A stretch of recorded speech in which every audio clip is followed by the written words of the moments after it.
During the past several years, my life has taken a turn for the surreal.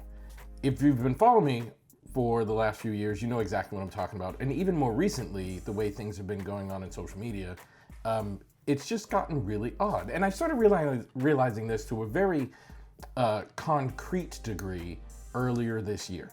Earlier this year, I went to LA and I shot season 1 of what will become the Elliot Connie Show. We're going to release it soon. I know you guys have been waiting, but legal things happen and we got to release it when the legal stuff is all sorted.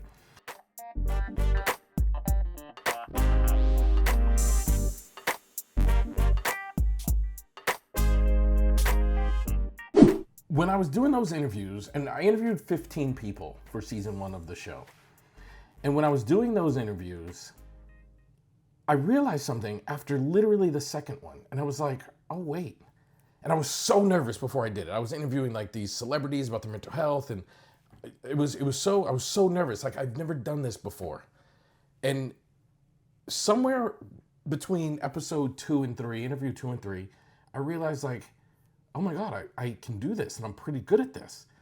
And it started to really flow, and each episode got better and better. And the feedback I was getting, both from the guests and from the people in the studio that were running the lights and sound, they were like, this is amazing. This show's gonna be great.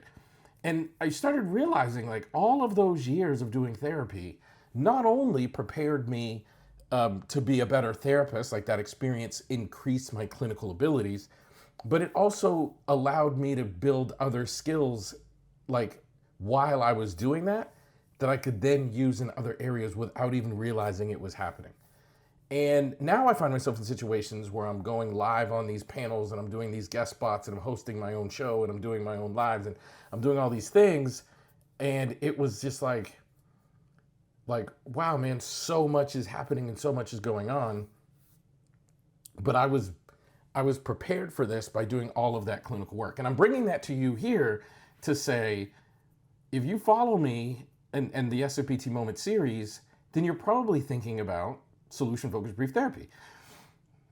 And I want to say, like, when you work at it, understand you're going to get better at clinical skills and abilities, but you're also going to build these like secondary skills that may benefit you in other areas of your life. So you're not just building this so you'll be a better therapist. Of course, that will happen, but there's other things related to that.